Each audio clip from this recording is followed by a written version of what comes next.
The Book of Helaman, Chapter 1, an account of the Nephites, their wars and contentions, and their dissension, and also the prophecies of many holy prophets before the coming of Christ, according to the record of Helaman, which was the son of Helaman, and also according to the records of his sons, even down to the coming of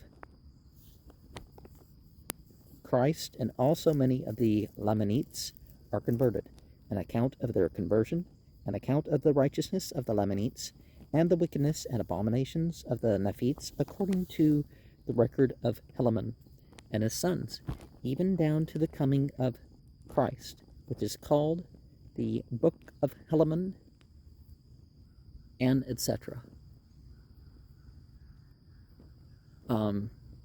Because I think the C stands for etc. and usually you don't have the and symbol in the C, because haven't we said that in the 1981 version of all of these that they don't have that? Chapter 1. And their dissensions, according to the records of Helaman, who was the son of Helaman, and so I might have misspoken a little bit, because I wasn't sure why this was called Helaman when you had a Helaman ending the Book of Alma, and so it's Helaman the Younger, or Helaman the Second, or whatever the title is there.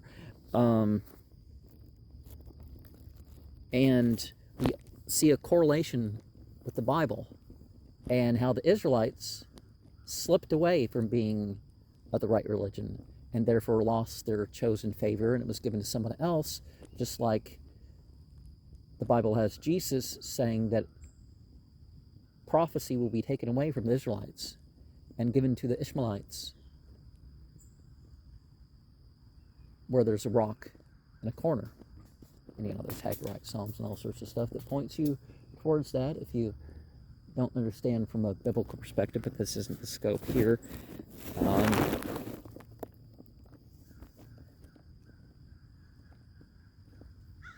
Because the Nephites were the good people for so long, and they were the ones that had prophets, and and then it had to change, right? And it now, behold, it came to pass in the commencement of the 40th year of the reign of the judges over the people of Nephi, there began to be a serious difficulty among the people of the Nephites. For behold, Pahoran had died and gone the way of all the earth. Therefore there began to be a serious contention concerning who should have the judgment seat among the brethren, which were the sons of Pahoran. Now these are their names, which did contend for the judgment seat, which did also cause the people to contend: Pahoran, Panche, and Pacomene. Now these are not all the sons of Pahoran, for he had many, but these are they which did contend for the judgment seat. Therefore they did cause 3 divisions among the people. Nevertheless it came to pass that Pahoran was appointed by the voice of the people to be the chief judge and the governor of the people of Nephi. And I don't believe that this sort of thing should be merely some ancestral thing, right? The people to be chief judge are they who did the seat which did cause the people to contend: Pahoran, Panche, and Pacumeni. Not sure the official LDS pronunciation of these, but And it came to pass that Pacumene, when he saw that he could not obtain the judgment seat, he did unite with the voice of the people. But behold, Panche, and that part of the people that were desirous that he should be their governor, was exceeding wroth. Therefore he was about to flatter away those people to rise up in rebellion against the brethren. And it came to pass as he was about to do this, behold, he was taken, and was tried according to the voice of the people, and condemned unto death.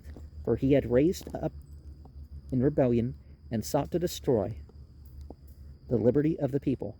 Now, when those people which were desirous that he should be their governor saw that he was condemned unto death, therefore they were angry. And behold, they sent forth one Kishkumen, even to the judgment seat of Pahoran, and murdered Pahoran as he sat upon the judgment seat. And he was pursued by the servants of Pahoran. But behold, so speedily was the flight of Kishkumen, that no man could overtake him. And he went unto those that sent him, and they all entered into a covenant, yea, swearing by their everlasting Maker, that they would tell no man that Kishkumen had murdered Pahoran.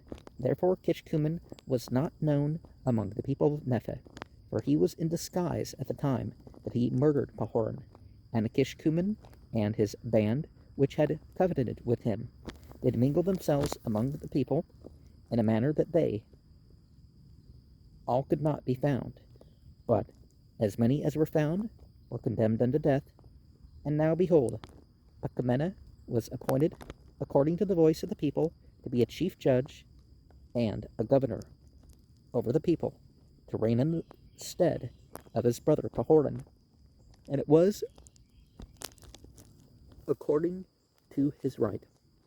And all this was done in the 40th year of the reign of the judges. And a governor over the people, a governor. Okay, so not the E. Oh, wait, that's totally misspelled. Govereor. Govereor. Yeah, that's not. I mean, in the 1830s, it's misspelled. And his band, who had covenanted, these people who were desirous. And it came to pass in the 41st year of the reign of the judges that the Lamanites had gathered together an innumerable army of men, and armed them with swords and scimitars, and with bows, and with arrows, and with headplates, and with breastplates, and with all manner of shields of every kind. And they came down again, that they might pitch battle against the Nephites. And they were led by a man whose name was Coriantumr. And he was a descendant of Zarahemla, and he was a dissenter among the Nephites, and he was a large and a mighty man. Therefore the king of the Lamanites, whose name was Tubaloth, who was the son of Amoron. Now, Tubaloth, supposing that Coriantumr, he being a mighty man, could stand against the Nephites, insomuch with his strength, and also with his great wisdom, that by sending him forth he should gain power over the Nephites. Therefore he did stir them up to anger, and he did gather together his armies, and he did appoint Coriantumr to their leader, and did cause them that they should march down the land of Zarahemla to battle against the Nephites.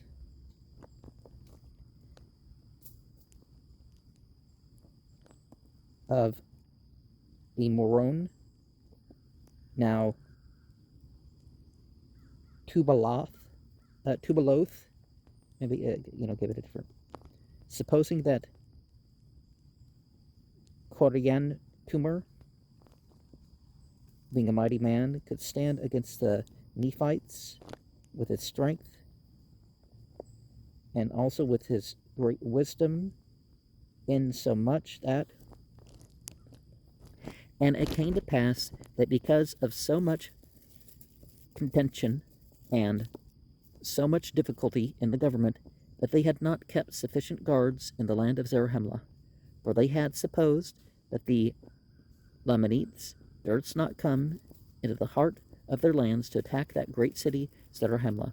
But it came to pass that Coriantumr did march forth at the head of his numerous host, and came upon the inhabitants of the city, and their march was with such exceeding great speed that there was no time for the Nephites to gather together their armies. Therefore Coriantumr did cut down the watch by the entrance of the city, and did march forth with his whole army into the city, and they did slay every one who did oppose them, insomuch that they did take possession of the whole city. And it came to pass that Pacumena, which was the chief judge, did flee before Coriantumr, even to the walls of the city. And it came to pass that Coriantumr did smite him against the wall, insomuch that he died. And thus ended the days of Pacumena. And now when Coriantumr saw that he was in possession of the city of Zarahemla, and saw that the Nephites had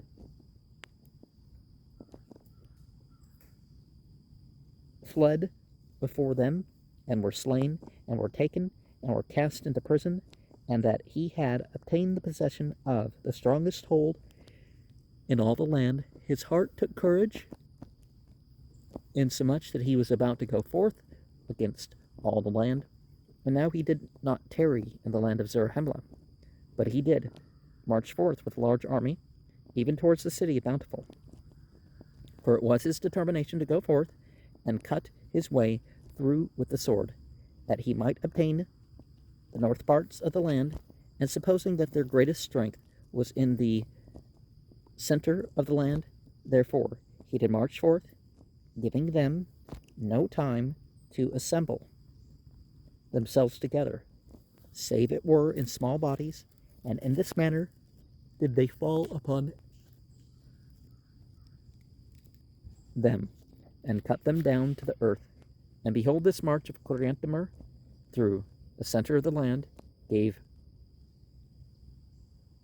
Moronihah great advantage over them, notwithstanding the greatness of the number of the Nephites which were slain. For behold, Moronihah had supposed that the Lamanites durst not come into the center of the land, but they would attack the cities round about in the borders, as they had hitherto done. Therefore Moronihah had caused that their strong armies should maintain those parts round about by the borders. But behold, the Lamanites were not frightened according to his desire, but they had come into the center of the land, and had taken the capital city, which was the city of Zarahemla, and were marching through the most capital parts of the land, slaying the people with a great slaughter, both men, women, and children, taking possession of many cities and of many strongholds.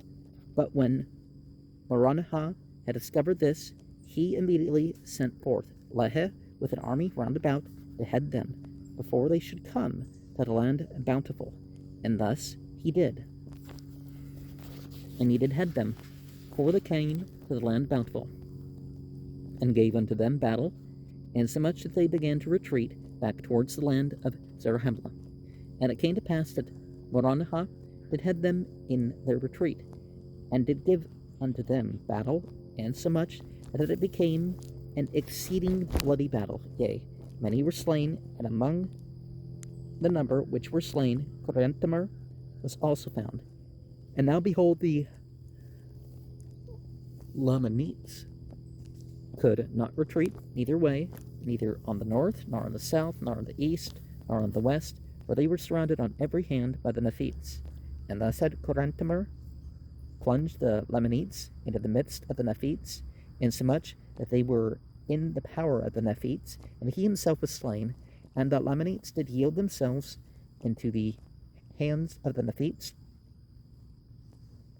could not retreat either way among the number who were slain, and became an exceedingly bloody battle. And center spelled now in each of those 4 times with the E before the R. The number of the Nephites who were slain, Pacumeni, who was the chief judge, such exceedingly great speed. And it came to pass that Moronihah took possession of the city of Zarahemla again, and caused that the Lamanites, which had been taken prisoners, should depart out of the land in peace. And thus ended the 41st year of the reign of the judges. And it came to pass that the Lamanites, who had been taken. And it came to pass in the 42nd year of the reign of the judges, after Moronihah had established again the peace between the Nephites and the Lamanites, behold, there was no one to fill the judgment seat. Therefore there began to be a contention again among the people concerning who should fill the judgment seat. And it came to pass that Helaman, which was the son of Helaman, was appointed to fill the judgment seat by the voice of the people. But behold, Kishkumen, who had murdered Pahoran, did lay wait to destroy Helaman also, and he was upheld by his band, which had entered into a covenant, that no one should know his wickedness. For there was one Gadayanton, who was exceeding expert in many words, and also in his craft, to carry on the secret work of murder and robbery. Therefore he became the leader of the band of Kishkumen. Therefore he did flatter them, and also Kishkumen, that if they would place him in the judgment seat, he would grant unto those which belonged to his band that they should be placed in power and authority among the people. Therefore Kishkumen sought to destroy Helaman. Unto those who belonged by his band, who had entered Helaman, who was peace between instead of between. I think I just skipped over that. Again peace. I mean, you know, not skipped over, but you know what I mean. I probably auto-corrected that one. And I'm reminded of talking to a person from Utah. I've done 5 shows with the guy, but the one kind of wonders there, because I brought up the idea is like, what about Book of Mormon Satanism or whatever, and he and like the Ghanaian robbers, of course, would have to be a type or something. But obviously, you see the idea that well, that would be the least common or the one that you wouldn't know about, because the people who were the open criminals, you could say. I mean, in worldly terms too. And it came to pass, as he went forth towards the judgment seat to destroy Helaman, behold, one of the servants of Helaman, having been out by night, and having obtained through disguise a knowledge of those plans which had been laid by this band to destroy Helaman. And it came to pass that he met Kishkumen, and he gave unto him a sign. Therefore Kishkumen made known unto him the object of his desire, desiring that he would conduct himself to the judgment seat, that he might murder Helaman.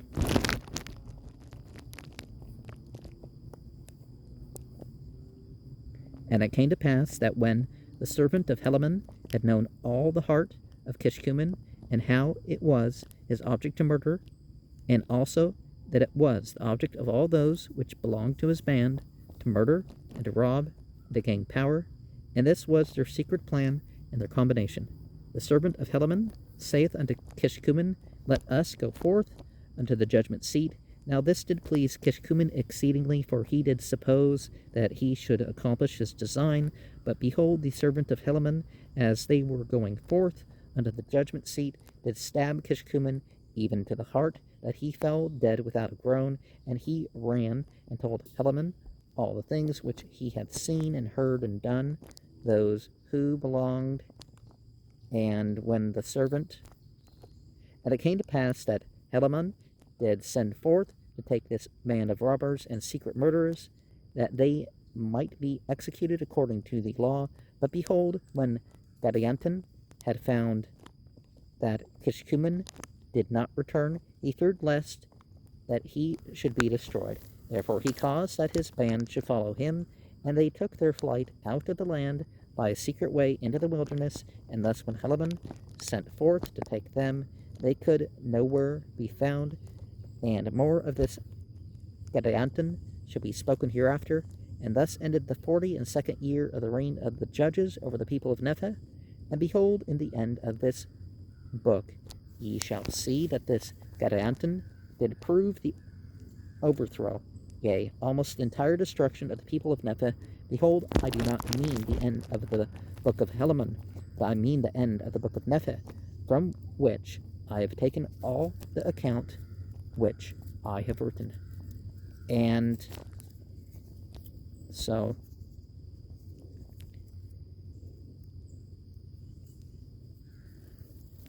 obviously that guy mentioning stuff like that is going to attract types like that and provoke people to think that his approach to the spiritual ways or whatever is going to be open to that avenue. So it's no wonder that he ended up being investigated.